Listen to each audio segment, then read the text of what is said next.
O som que quebrou o silêncio da mansão foi o de pezinhos correndo, seguido de uma risada de criança. Léo, de 3 anos, corria pelo imenso corredor, achando que era uma pista de corrida. Sua irmã gêmea, Mia, vinha logo atrás. E então, o inevitável aconteceu. O corpinho de Léo se desequilibrou e ele esbarrou em uma mesinha de canto. O porta-retrato de prata que estava sobre ela caiu no tapete persa com um baque surdo. O vidro não quebrou, mas o som foi suficiente para invocar a guardiã daquele silêncio. Elvira, a governanta, surgiu no corredor como um fantasma de mau humor, o rosto uma máscara de fúria. Sofia, a mãe dos gêmeos, veio correndo da cozinha, o coração já na boca. "Me desculpe, dona Elvira, foi um acidente", ela disse, pegando o filho no colo. Elvira ignorou o pedido de desculpas. Seus olhos frios estavam fixos em Sofia e depois nas crianças. "Eu avisei para manter essas pestes contidas", ela sibilou, a voz baixa e venenosa. "Esta casa é um santuário de ordem, não um chiqueiro para seus filhos rolarem." A humilhação era pública, intencional. Sofia sentiu o rosto queimar de vergonha, mas abraçou os filhos com força. Ela precisava daquele emprego mais do que tudo. Era um emprego com moradia, a única coisa que impedia ela e seus filhos de irem para a rua. Por isso, ela engolia o orgulho, a raiva, a injustiça. "Não vai mais acontecer, dona Elvira, eu prometo", ela sussurrou, a voz trêmula. Mas Elvira não estava interessada em promessas. Estava interessada em punição. "Ah, não vai mesmo", ela disse com um sorriso cruel, "porque você vai aprender uma lição sobre competência." Ela agarrou o braço de Sofia com uma força surpreendente para sua idade. "Venha comigo." Arrastou a jovem mãe pelo corredor em direção à ala dos funcionários, um lugar muito menos luxuoso da casa. As crianças, assustadas, começaram a chorar, correndo atrás da mãe. "Mamãe, mamãe." Sofia olhava para trás, o coração em pedaços, tentando acalmá-los com o olhar. Mas Elvira a puxava sem piedade. Era uma cena de puro terror doméstico, escondida atrás das paredes de uma mansão milionária. Elvira a levou até um pequeno banheiro no final do corredor de serviço. O lugar era apertado, escuro e cheirava a água sanitária. Ela abriu a porta e empurrou Sofia para dentro com força. "Fique aí e pense na sua incompetência e na bagunça que você trouxe para a minha casa", ela gritou. Antes que Sofia pudesse reagir, Elvira bateu a porta. O som da chave girando na fechadura do lado de fora foi o mais assustador que Sofia já tinha ouvido. Clique! Estava trancada. Do outro lado da porta, ela ouvia o choro desesperado de seus filhos, que batiam na madeira com suas mãozinhas. "Mamãe, abre, mamãe." Mas ela não podia abrir. Estava presa. Sofia se jogou contra a porta, batendo com os punhos. "Dona Elvira, por favor, meus filhos, eles são só crianças, abra a porta." Mas a única resposta foi o som dos passos de Elvira se afastando, firmes e satisfeitos. A governanta deixou as 2 crianças chorando sozinhas no corredor e voltou para suas tarefas, como se nada tivesse acontecido. Para ela, aquilo era ordem, era disciplina. Crianças precisavam de limites e funcionários de rédeas curtas. Ela administrava aquela casa há 30 anos e a chegada daquela mãe solteira com seus filhos barulhentos era uma afronta ao seu reinado de silêncio e perfeição. O desespero tomou conta de Sofia. Ela estava presa em um banheiro escuro e seus filhos de 3 anos estavam sozinhos do lado de fora. A mente dela imaginava os piores cenários. Eles poderiam se machucar, poderiam engolir alguma coisa, poderiam sair da casa. O pânico a sufocava. Ela gritou, chamou por ajuda, mas a ala dos funcionários era isolada e ela sabia que nenhum outro empregado ousaria desafiar a autoridade de Elvira. Eles tinham medo dela. Todos tinham. Elvira era a rainha daquela casa, a general de um exército de funcionários aterrorizados. E Sofia tinha acabado de ser jogada na masmorra. Aquela casa pertencia ao Senhor. Alexandre, um homem que Sofia mal via. Ele era um viúvo, um milionário que vivia como um fantasma em sua própria mansão. Desde a morte da esposa, anos atrás, ele tinha se fechado em seu próprio mundo de luto, passando os dias trancado na biblioteca ou em seu escritório. Ele confiava em Elvira para absolutamente tudo. Ela era mais do que uma funcionária, era a guardiã de sua reclusão, a administradora de sua vida. Ele não fazia ideia da tirania com que ela governava a casa e seus empregados. Para ele, Elvira era a solução, a mulher eficiente que o deixava em paz para viver com seus fantasmas. A verdade é que a mansão era um reino dividido. Havia o mundo de cima, do patrão, um mundo de silêncio, luto e riqueza. E havia o mundo de baixo, dos funcionários, um mundo de medo, regras rígidas e obediência cega, governado com mão de ferro por Elvira. A governanta, uma mulher que nunca teve filhos, nutria um ressentimento especial por Sofia.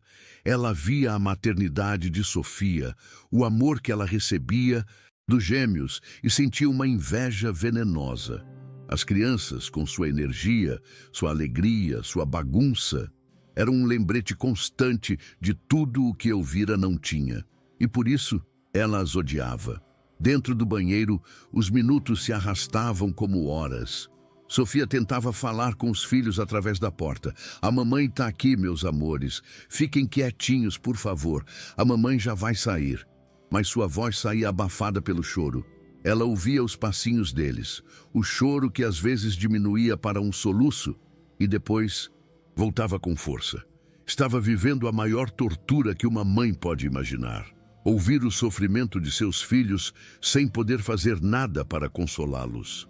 Ela se sentia impotente, humilhada, uma prisioneira em seu próprio local de trabalho, que também era sua casa. A presença das crianças era, de fato, o oposto de tudo o que a mansão representava. A casa era um museu de objetos caros e superfícies brilhantes. E os gêmeos eram a vida em sua forma mais pura e caótica. Eram um brinquedo colorido, esquecido no corredor, uma manchinha de suco no tapete, uma risada que ecoava onde só deveria haver silêncio. Para Alexandre, que não via nada disso, a casa era um túmulo silencioso para suas memórias. Para Elvira, era um templo de ordem. Para Sofia, era um campo minado. E para Léo e Mia, era apenas um lugar grande e sem graça, onde eles não podiam correr ou rir alto. Elvira passava pelo corredor de vez em quando, apenas para saborear a cena. Via as duas crianças encolhidas contra a porta do banheiro, chorando, e sentiu uma satisfação cruel. Era a ordem sendo restaurada, a lição sendo aprendida. Ela acreditava piamente que estava fazendo a coisa certa, que estava educando a funcionária e as crianças. Em sua mente distorcida, seu controle patológico era uma virtude. Ela era a protetora da paz e do silêncio daquela casa, e qualquer um que ameaçasse essa paz deveria ser punido de forma exemplar. Sofia começou a se sentir fraca. O ar no banheiro pequeno parecia estar acabando. O pânico dava lugar a um desespero frio. E se Elvira a deixasse ali a noite toda? E se algo acontecesse com seus filhos? Ela não tinha celular, não tinha como pedir ajuda. Estava completamente à mercê da crueldade de uma mulher amargurada. Ela se encolheu no chão frio do banheiro e começou a rezar, uma oração silenciosa e desesperada. Rezava por seus filhos, por sua segurança. E rezava por um milagre, por qualquer coisa que a tirasse daquele pesadelo. A história daquela casa era uma tragédia, silenciosa. Alexandre se escondeu em seu luto e, em sua ausência, deu poder absoluto a uma tirana. Ele pagava os salários, mantinha a estrutura, mas tinha abandonado a alma de sua própria casa. E, na ausência de um rei justo, a bruxa má do conto de fadas tinha assumido o controle do castelo. E agora, a princesa e seus pequenos anjos estavam presos na torre sem que ninguém soubesse. A indiferença do patrão era o que permitia a crueldade da governanta. Os outros funcionários da casa ouviam o choro das crianças, sabiam o que estava acontecendo. Mas o medo era maior que a compaixão. Uma cozinheira tentou se aproximar com um copo de leite, mas Elvira a fuzilou com o olhar e a mulher recuou. Perder o emprego era um medo real para todos ali, e Elvira já tinha demitido gente por muito menos. Então, eles abaixavam a cabeça e fingiam não ver, não ouvir. Se tornavam cúmplices do silêncio, cúmplices da tirania. Sofia e seus filhos estavam sozinhos. Do lado de fora, duas crianças pequenas choravam por uma mãe que não podia alcançá-las. E do lado de dentro, Sofia entendeu a terrível verdade daquela casa. Não havia ninguém para ouvir seus gritos. Não havia justiça, não havia compaixão. Estavam completamente sozinhos, à mercê da tirania de Elvira, em uma prisão de luxo, onde a pior das celas era um pequeno banheiro escuro e o som do choro de seus próprios filhos do outro lado da porta. A esperança, naquele momento, parecia uma palavra de um outro mundo. O incidente do banheiro não foi um caso isolado, foi uma declaração de guerra.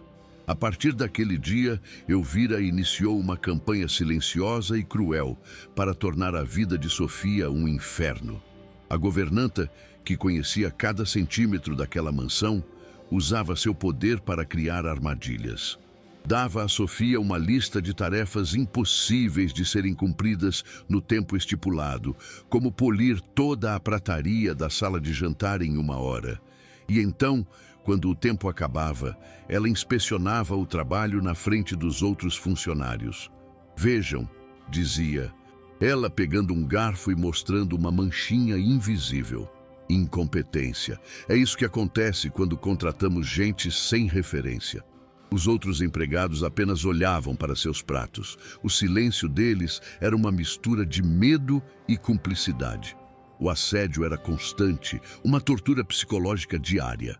Depois que Sofia passava horas limpando o chão de mármore do hall de entrada, Elvira acidentalmente passava por ali com os sapatos sujos de terra do jardim.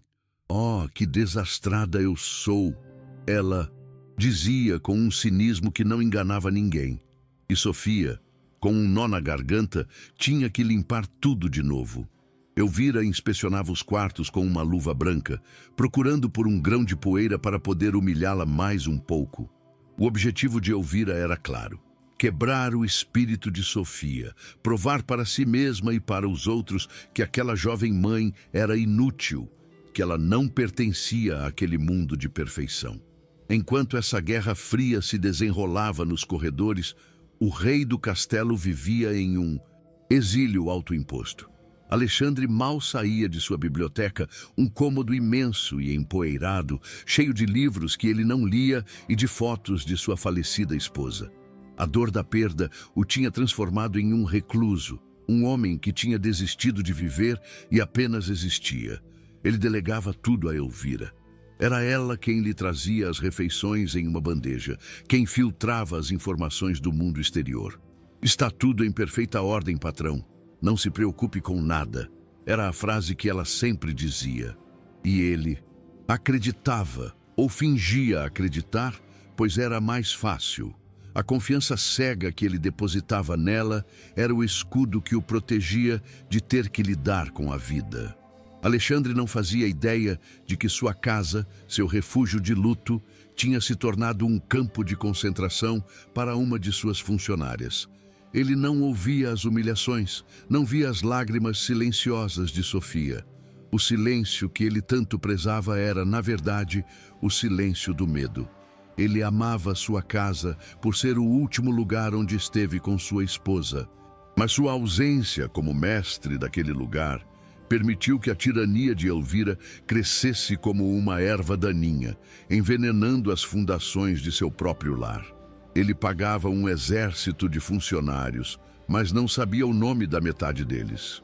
Ele era o dono de tudo, mas não tinha controle de nada. Para Sofia, a única luz no fim do túnel eram seus filhos. O quarto deles, um cômodo pequeno e simples na ala dos funcionários, era seu único refúgio.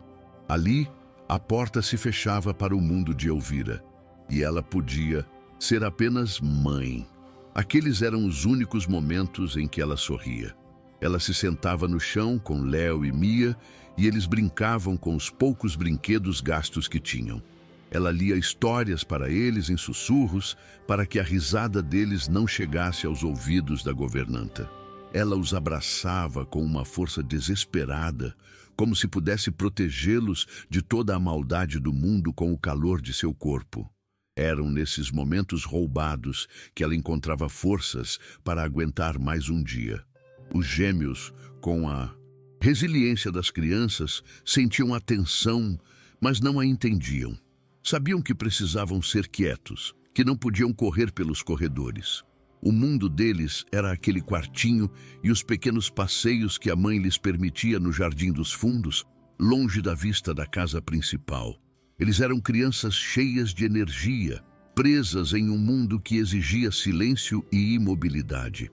E Sofia sofria ao ver a infância deles sendo contida, a alegria sendo abafada. Ela sonhava em poder levá-los a um parquinho, em ouvi-los gritar e correr livremente.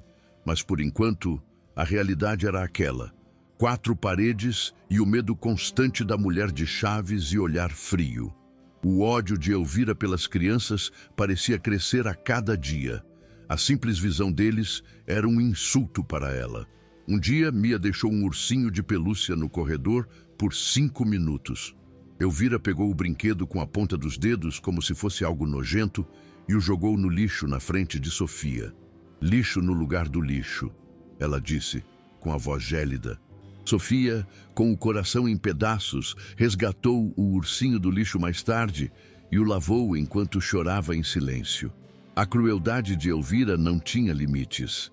Cada pequeno ato de infância era visto por ela como uma rebelião que precisava ser esmagada. A situação chegou a um ponto insustentável quando Elvira criou uma nova regra, a mais cruel de todas. Cansei da desordem, ela anunciou para Sofia numa manhã. A partir de hoje, seus filhos estão proibidos de sair do seu quarto. O barulho e a presença deles pela casa me desconcentram e atrapalham o bom andamento do trabalho. Sofia ficou pálida. Mas, Dona Elvira, eles são crianças. Eles não podem ficar trancados o dia todo. Se não está satisfeita, Elvira respondeu com um brilho vitorioso nos olhos. A porta da rua é a serventia da casa. Tenho certeza de que encontrará outro emprego com alojamento para uma mãe solteira com 2 filhos facilmente. A ameaça era clara, e Sofia, mais uma vez, teve que engolir e obedecer. O quartinho de June. Sofia se tornou uma pequena prisão para os gêmeos. A energia de 2 crianças de 3 anos, confinada em um espaço minúsculo, era uma receita para o desastre. Eles ficavam irritados, choravam mais, brigavam pelos poucos brinquedos. E Sofia, com o coração partido, tentava inventar 1000 brincadeiras silenciosas para distraí-los, para gastar a energia que eles não podiam queimar correndo lá fora.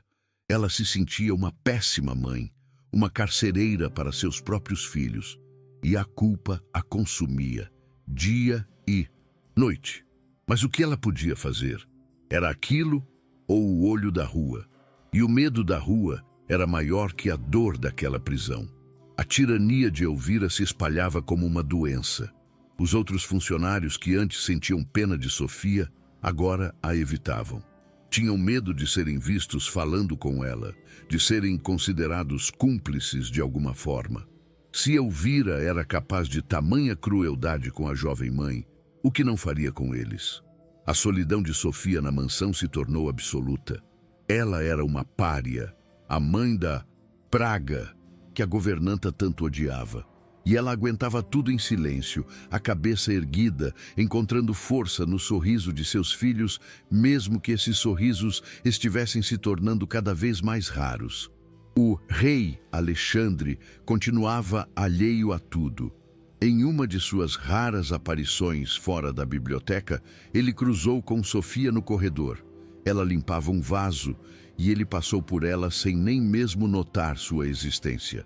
Para ele, os empregados eram como móveis, parte de um cenário que funcionava por conta própria. Ele não via as olheiras de cansaço de Sofia, nem a tristeza em seu olhar. Ele só via o corredor limpo, a ordem que ele pagava para manter. E essa cegueira voluntária era a permissão que Elvira precisava para continuar a reinar com sua crueldade, para continuar a esmagar a vida debaixo do teto do patrão. Sofia vivia em um estado de alerta constante, seu corpo tenso o tempo todo. Cada som de passos no corredor, cada vez que ouvia o tilintar das chaves de Elvira, seu coração disparava. Ela vivia com medo. Medo de que seus filhos fizessem barulho demais, medo de que Elvira inventasse uma nova regra, uma nova tortura, medo de que um dia sua força acabasse e ela desabasse. A mansão, que deveria ser um porto seguro, um lar, tinha se tornado seu inferno pessoal. E ela caminhava por ele todos os dias, com a alma em frangalhos, mas com a determinação de uma leoa protegendo suas crias. A gota d'água veio em uma noite fria. Léo começou a tossir. Uma tosse seca, feia, e sua testa queimava de febre. Sofia precisava de um remédio, de um pano úmido, coisas que estavam na cozinha principal da casa. Mas seus filhos estavam proibidos de sair do quarto. E ela não podia deixá-los sozinhos, especialmente com um deles doente. O dilema era cruel. Obedecia à regra e via seu filho piorar? Ou quebrava a regra, arriscando tudo para ser uma boa mãe? Para Sofia, a escolha era óbvia. O bem-estar de seus filhos sempre viria em primeiro lugar. Ela esperou até achar que todos na casa estavam dormindo. Com Léo, febril e choroso, em seu colo, e segurando a mãozinha de Mia, que estava assustada, ela abriu a porta de seu quarto. O corredor dos funcionários estava escuro e silencioso. Na ponta dos pés, ela começou a caminhada até a cozinha. Cada rangido do assoalho parecia um grito. O coração dela batia tão forte que ela tinha medo de que alguém pudesse ouvi-lo. Ela se sentia uma criminosa, uma fugitiva em sua própria casa. E tudo o que ela queria era um pouco de xarope para a tosse e um pano molhado. Ela estava quase chegando à porta da cozinha quando ouviu o som que ela mais temia no mundo, o tilintar inconfundível do molho de chaves que Elvira carregava em seu cinto. A governanta estava vindo pelo corredor principal, fazendo uma de suas rondas noturnas. Sofia congelou. Estava presa, não havia onde se esconder. O corredor era longo e estreito. Se corresse de volta para o quarto, Elvira a ouviria. Se ficasse parada, seria descoberta. O som da chave se aproximando era como a contagem regressiva para uma explosão. A punição por ser uma mãe cuidadosa, ela sabia, seria rápida e brutal. O som das chaves parou. Elvira apareceu na esquina do corredor, a silhueta escura contra a luz fraca. O rosto dela não mostrava surpresa, mas uma satisfação fria, como um predador que finalmente encurrala sua presa. "Eu não dei uma ordem bem clara, Sofia?" Ela perguntou, a voz perigosamente calma. "Eu disse que as crianças não deveriam sair do quarto." Sofia, com o pequeno Léo febril, em seus braços, tentou explicar. "Ele está com febre, dona Elvira. Eu só ia à cozinha pegar um remédio." "Silêncio!" Elvira a cortou. "Suas desculpas não me interessam. O que me interessa é a sua constante insubordinação." Ela olhou para as crianças com nojo e depois para Sofia, com um olhar que prometia dor. "Você parece não aprender com castigos leves. Então, vamos tentar um método mais eficaz." Ela não gritou. A frieza dela era muito pior. Ela guiou Sofia e as crianças de volta para a ala. Mas em vez de mandá-los para o quarto, ela parou em frente à porta do mesmo banheiro onde já a tinha trancado. "Você vai ficar aqui. E desta vez vai ficar até eu decidir que você aprendeu o que significa a palavra obediência." Sofia começou a chorar, a implorar. "Meus filhos não, por favor. O Léo está doente." Elvira sorriu. Não se preocupe, vou trancá-los no seu quarto. Assim, não vão sujar a casa enquanto você pensa. Ela arrancou Léo do colo de Sofia, pegou a mão de Mia e levou as duas crianças que gritavam pela mãe para o quarto ao lado. Sofia ouviu o som da chave trancando seus filhos e logo em seguida o som da chave a trancando no banheiro. A crueldade do ato era inimaginável. Ela tinha separado uma mãe de seus filhos doentes. Desta vez, o pânico de Sofia era diferente. Era mais escuro, mais profundo. Da outra vez, ela podia ouvir os filhos do outro lado da porta. Agora, ela só ouvia o silêncio. Eles estavam em outro quarto, também presos. Assustados, a febre de Léo estaria piorando. Ela se jogou contra a porta, esmurrando a madeira até seus nós dos dedos sangrarem. Elvira, abre a porta. Meus filhos precisam de mim. Mas a casa permaneceu em silêncio. As horas começaram a passar e a pequena fresta de luz debaixo da porta foi desaparecendo, dando lugar à escuridão da noite. Sofia se encolheu no chão frio, o desespero se transformando em um torpor gelado. Ela se sentia completamente impotente, uma prisioneira em um pesadelo sem fim. Na cozinha dos funcionários, o clima era de velório. Todos sabiam o que estava acontecendo. Ouviam os gritos de Sofia no início e agora ouviam o choro abafado e intermitente dos gêmeos vindo do quarto trancado. Uma das faxineiras mais novas, Ana, uma moça de bom coração, não aguentou. A gente precisa fazer alguma coisa. O menino está doente. Ela sussurrou para a cozinheira. A cozinheira, uma mulher mais velha e calejada pelo medo de Elvira, apenas balançou a cabeça. Fique quieta, menina. Quer ir para a rua também? Mas Ana não conseguiu.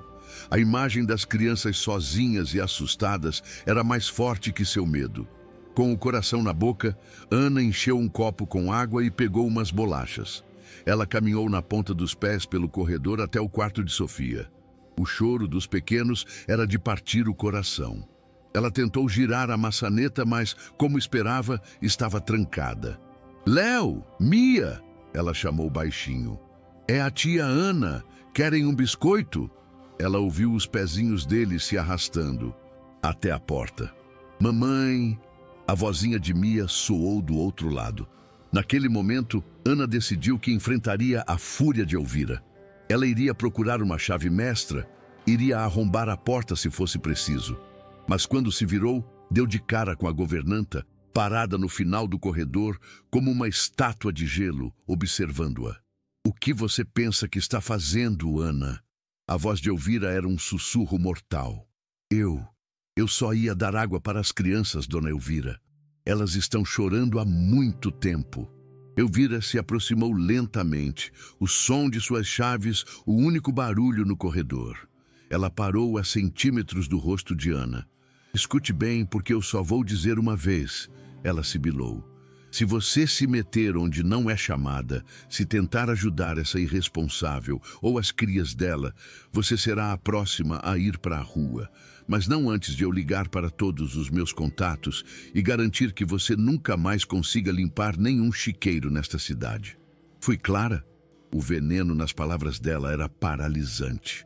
Ana sentiu o corpo inteiro tremer. Ela olhou para a porta atrás dela, ouviu o choro de Mia e depois olhou para os olhos cheios de ódio de Elvira. E o medo venceu. Ela apenas assentiu, as lágrimas escorrendo pelo rosto. Sim, senhora. Ótimo, disse Elvira, com um sorriso satisfeito. Agora volte para a cozinha, e se eu ouvir mais um pio seu sobre este assunto, considere-se desempregada. Ana se virou e voltou para a cozinha, derrotada. A pequena rebelião tinha sido esmagada. E a lição foi aprendida por todos os outros funcionários que assistiram à cena de longe. Ninguém, absolutamente ninguém, ousaria desafiar Elvira. A casa era, oficialmente, uma prisão de medo. O tempo passava. Sofia, no banheiro, já não tinha mais forças para gritar. Ela apenas chorava em silêncio, rezando. Do lado de fora, no quarto, os gêmeos, exaustos, finalmente adormeceram em meio às lágrimas. A mansão mergulhou em um silêncio total, mas não era um silêncio de paz. Era o silêncio da opressão. O silêncio que existe quando a esperança morre. Elvira sentou-se em sua sala, tomando uma xícara de chá, satisfeita com a ordem que havia restaurado. Ela tinha vencido, tinha provado seu poder. E amanhã pela manhã, talvez ela libertasse Sofia, que com certeza teria aprendido a lição. Ou talvez não. Ela ainda não tinha decidido. Enquanto isso, longe dali, o destino movia suas peças. Alexandre estava em um jantar de negócios que ele odiava.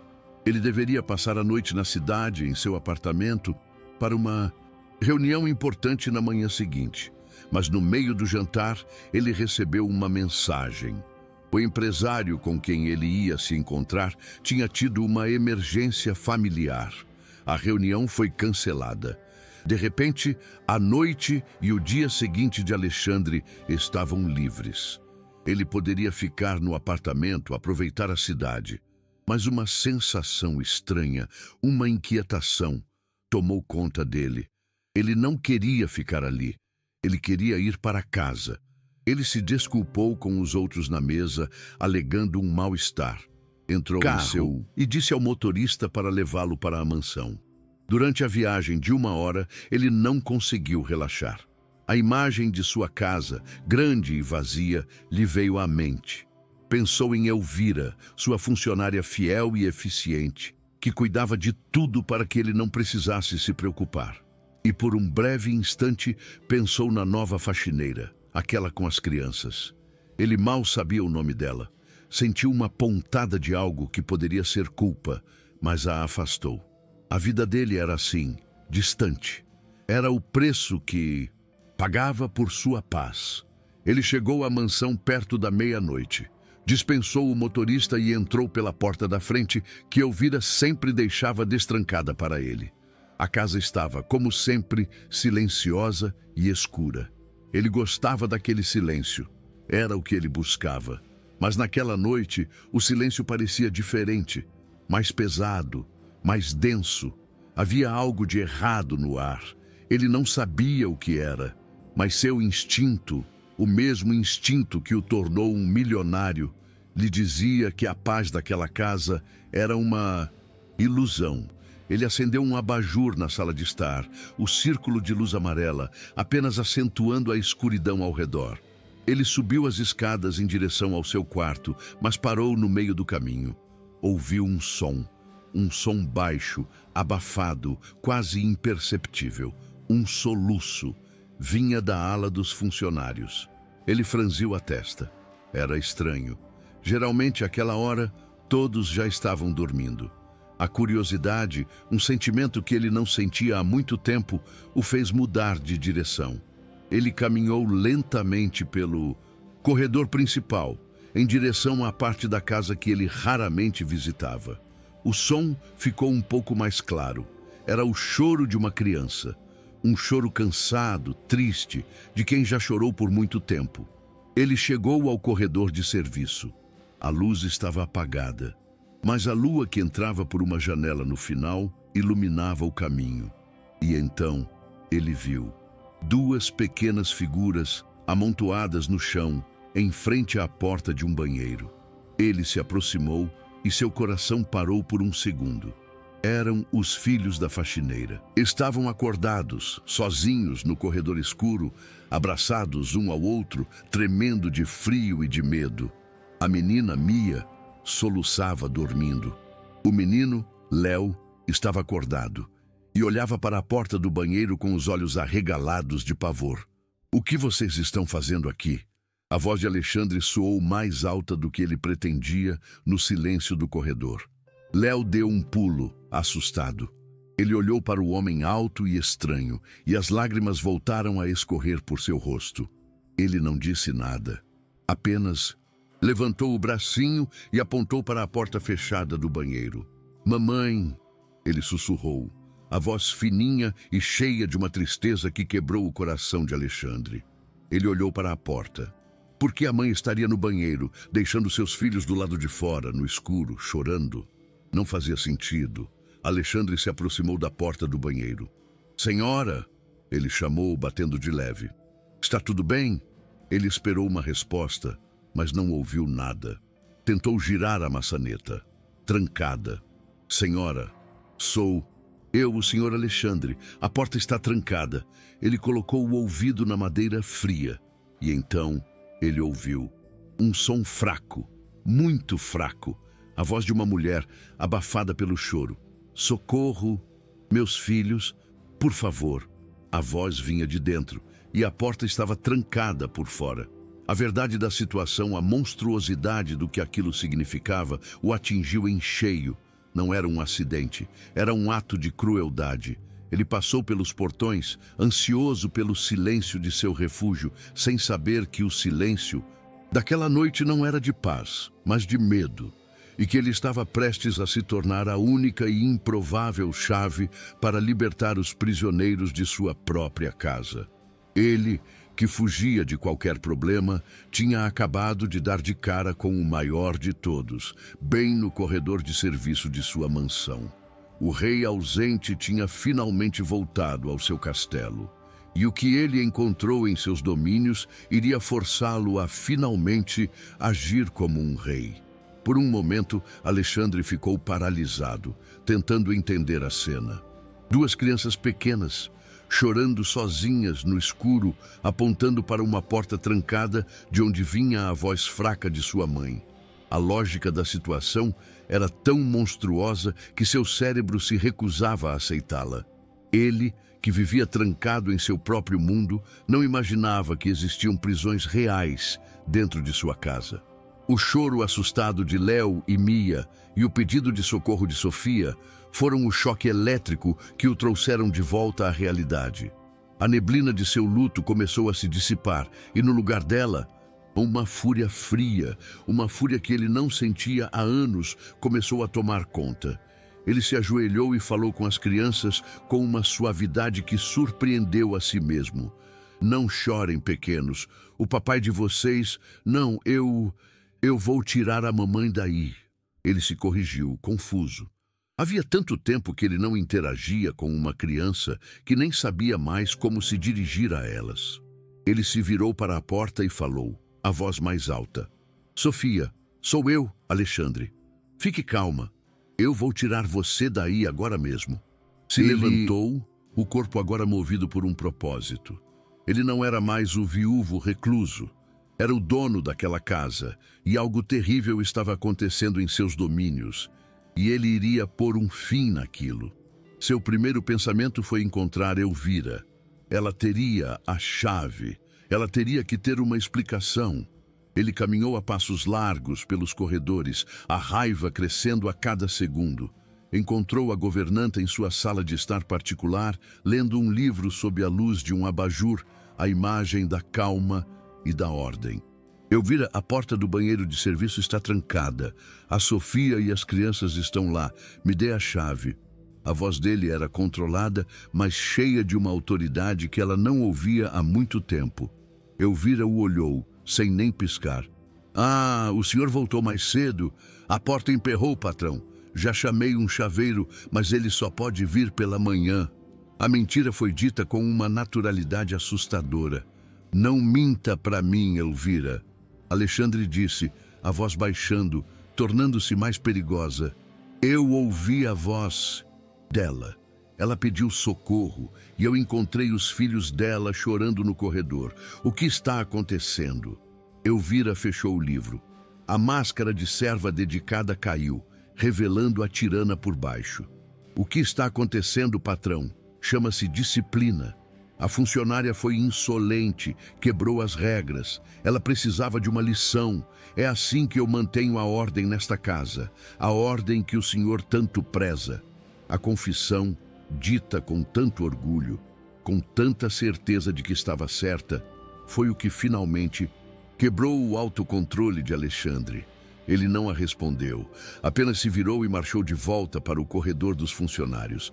Ele não precisava mais da chave dela, não precisava mais de suas explicações. Ele tinha ouvido a verdade da boca dela. Ele tinha sido cego por anos. um rei tolo que entregou seu reino nas mãos de uma conselheira cruel. Elvira o seguiu, protestando. O que o senhor vai fazer? Vai danificar a propriedade? Isso é um exagero por causa de uma empregadinha qualquer. As palavras dela apenas alimentavam a fúria dele. Ele chegou ao corredor e viu os olhinhos de Léo e Mia, cheios de esperança, olhando para ele. Ele era a única chance deles. Ele se ajoelhou novamente perto da porta. Sofia, você está me ouvindo? Sim, senhor. A voz dela veio fraca do outro lado. Eu vou arrombar a porta. Por favor, se afaste o máximo que puder. Ele ouviu o som dela se arrastando para o fundo do pequeno banheiro. Então ele se levantou. Olhou para a porta de madeira maciça, para a fechadura antiga. Era uma porta feita para durar, uma porta que simbolizava a rigidez daquela casa. E ele sentiu um prazer sombrio na ideia de quebrá-la em pedaços. Seria o primeiro ato de destruição da velha ordem para construir algo novo. Ele deu alguns passos para trás, tomando distância.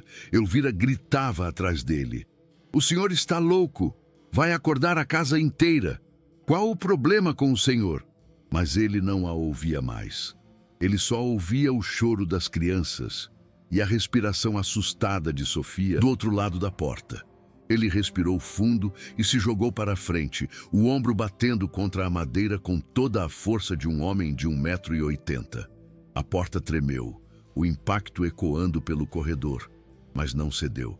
A dor em seu ombro foi aguda, mas a adrenalina era mais forte. Ele não ia parar. Ele se jogou de novo. E de novo. A cada impacto, um estalo. A madeira ao redor da fechadura começou a rachar. Os gêmeos, assustados com o barulho, correram para o final do corredor, abraçando-se. Elvira continuava a gritar, agora em pânico, vendo sua autoridade sendo literalmente despedaçada na frente dela. E então, no quarto impacto, com um estrondo final que soou como um tiro, a madeira cedeu. A porta se abriu com violência, batendo na parede de dentro. O cheiro de mofo e de produtos de limpeza invadiu o corredor. A prisão estava aberta. A cena lá dentro era desoladora. Sofia estava encolhida no canto mais distante, o rosto pálido e manchado de lágrimas, os olhos arregalados de medo e de alívio. Ela parecia pequena, frágil, exausta. Ao ver Alexandre na porta arrombada, ela começou a chorar de novo, mas desta vez eram lágrimas de gratidão. Ele entrou no pequeno cômodo, o coração partido pela crueldade que ele tinha permitido que acontecesse em sua própria casa. Ele não disse nada, apenas estendeu a mão para ela. Acabou. Você está segura agora. Ele sussurrou. Sofia segurou a mão dele e ele a ajudou a se levantar. As pernas dela estavam bambas. Ele a guiou para fora do corredor. No momento em que saiu, Léo e Mia correram em sua direção, abraçando suas pernas com uma força desesperada. Mamãe! Mamãe! Sofia se ajoelhou e os abraçou, os três formando uma pequena ilha de amor e alívio no meio daquele corredor frio. Alexandre observava a cena, sentindo o peso de sua negligência. Aquela família tinha sofrido terrivelmente debaixo de seu teto, enquanto ele se escondia em seus livros e em suas memórias.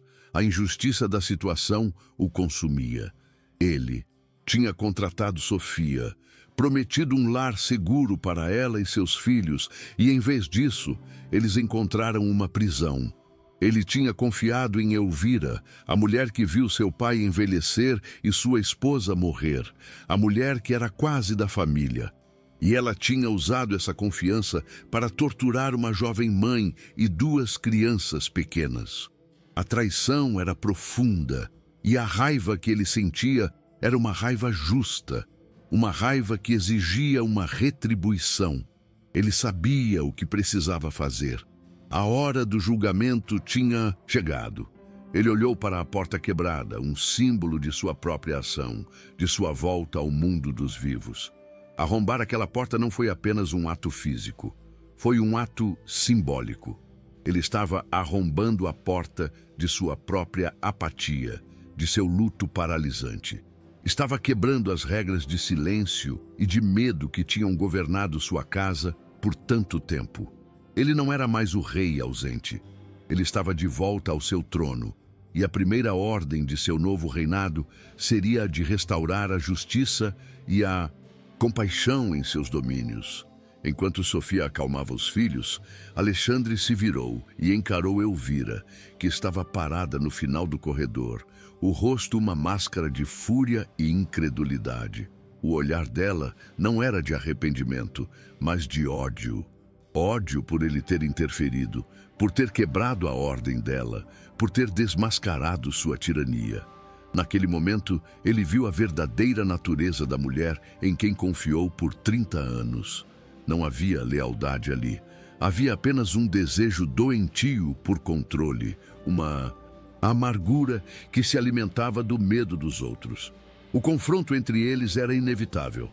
A casa, antes tão silenciosa, agora estava cheia de sons. O choro aliviado das crianças, os sussurros de consolo de Sofia, a respiração pesada de Alexandre. Outros funcionários, acordados pelo barulho, espiavam de seus quartos, os rostos uma mistura de medo e de esperança. Eles estavam testemunhando a queda de uma ditadora e a ressurreição de seu rei. O equilíbrio de poder naquela mansão estava mudando drasticamente, e todos prendiam a respiração para ver qual seria o próximo movimento no tabuleiro. A noite estava longe de acabar. Alexandre ajudou a pequena família a se recompor, o coração partido pela crueldade que permitiu em sua casa. Ele tirou o próprio paletó e colocou sobre os ombros de Sofia, que tremia de frio e de choque. Foi um gesto de proteção, de cuidado, um gesto que ele não fazia por ninguém há anos.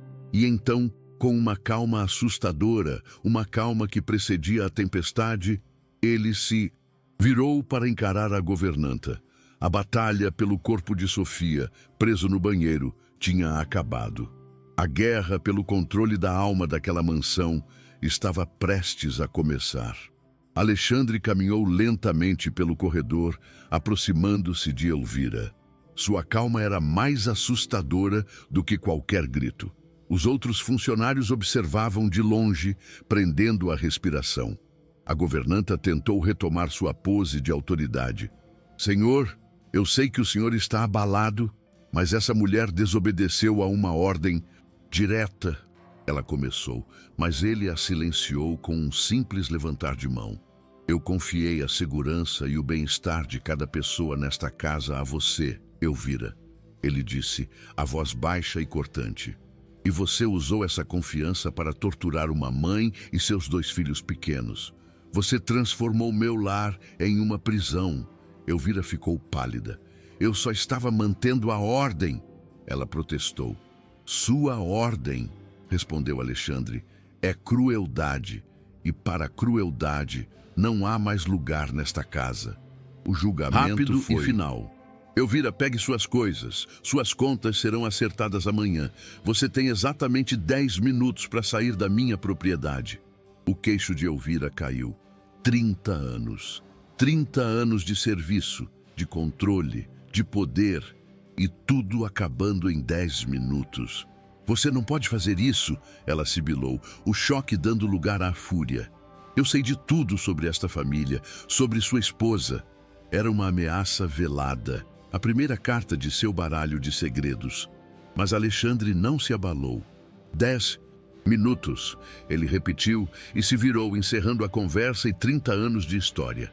A rainha tinha caído, e sua queda foi tão rápida e brutal quanto seu reinado. Com Elvira fora de cena, a tensão no corredor se dissipou, dando lugar a um silêncio exausto. Alexandre se virou para Sofia, que ainda abraçava os gêmeos. O rosto dele, antes uma máscara de raiva, agora mostrava uma profunda vergonha. Sofia, peço perdão. Perdão pelo que aconteceu nesta casa, pela minha cegueira, pela minha ausência. Nenhuma mãe, nenhuma pessoa deveria passar pelo que você passou. As palavras eram sinceras, vindas de um lugar de dor e arrependimento.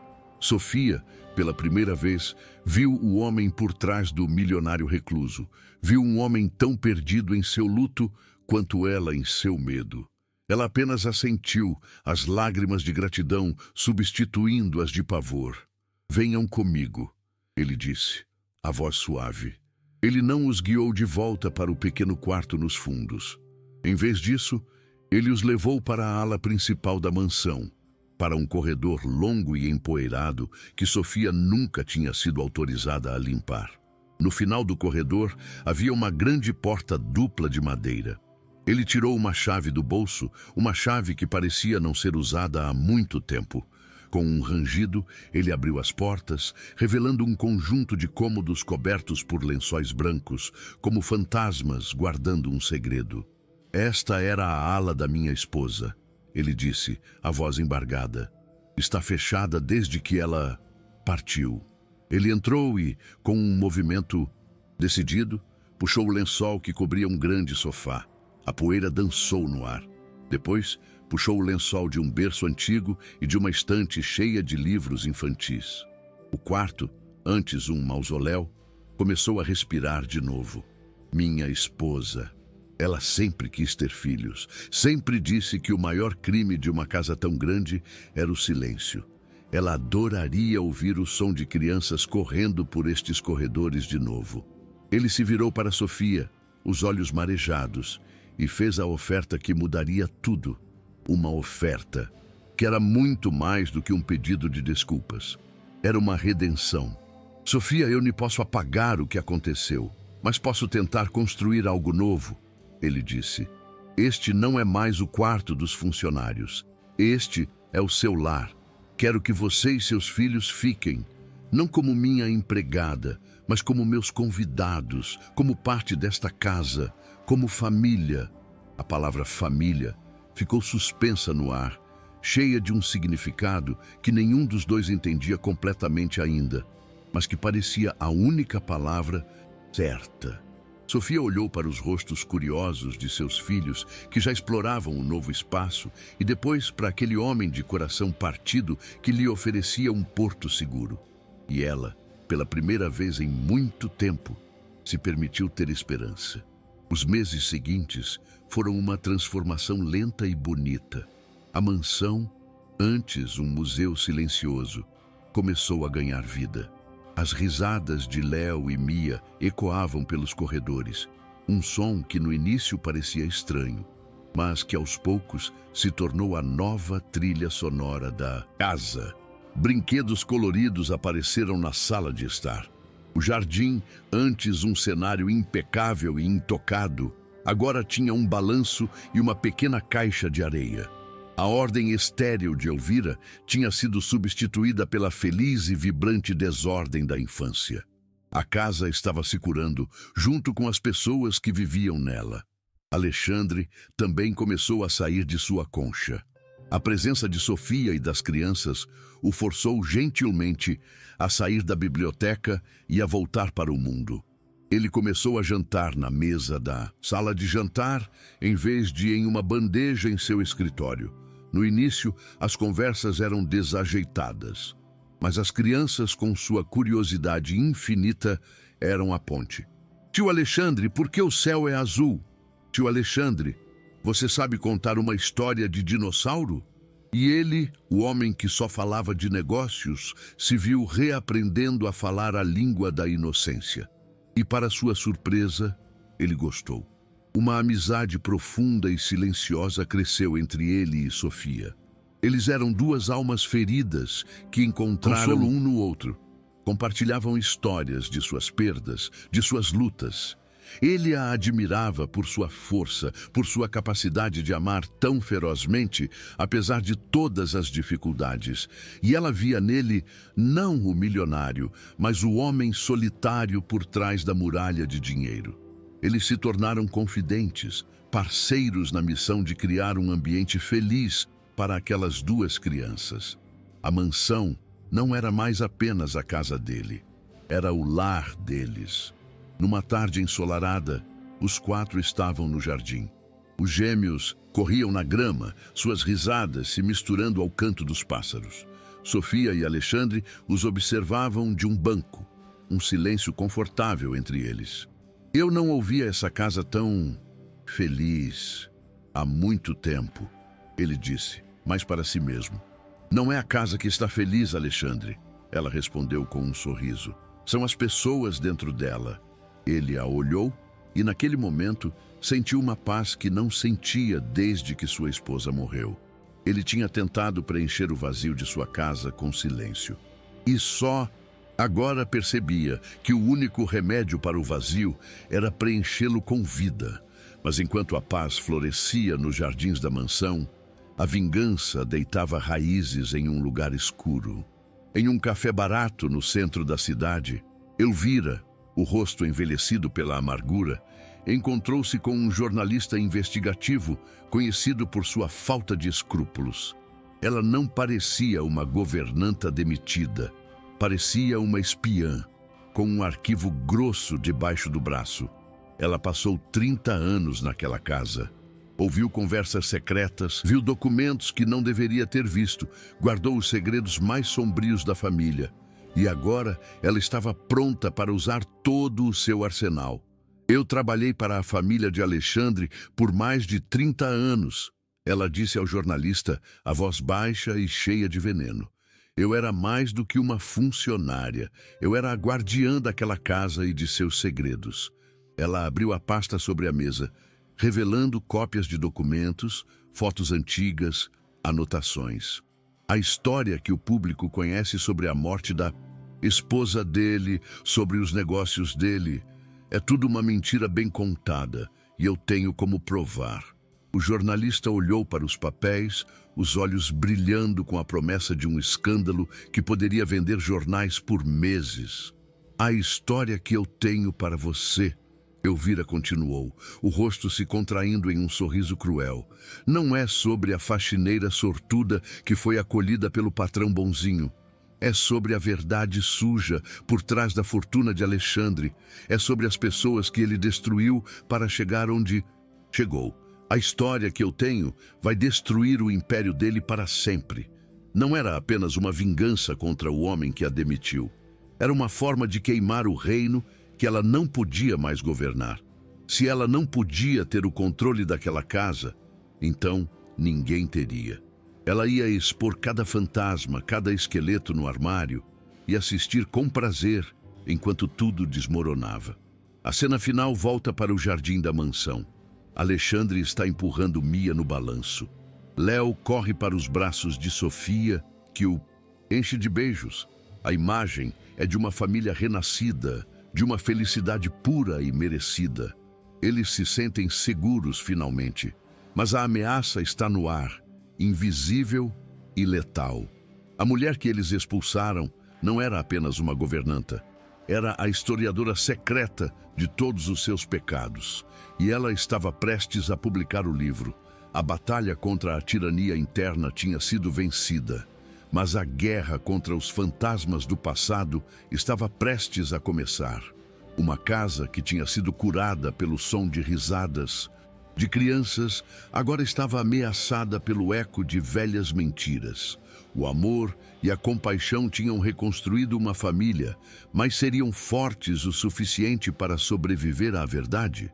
A história de Sofia e Alexandre nos ensina que o verdadeiro lar é onde encontramos segurança e afeto, mas também nos lembra que o passado nunca morre de verdade e que os segredos que enterramos podem, um dia, voltar para nos assombrar.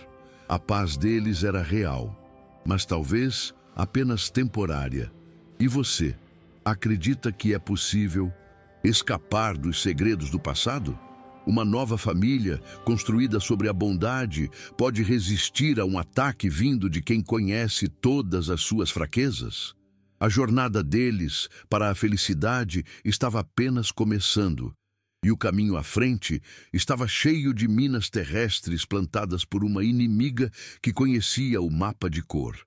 Se esta história de resgate e recomeço tocou seu coração, compartilhe com alguém que acredita que todos merecem uma segunda chance de ser feliz. Não importa quão sombrio seja o seu passado.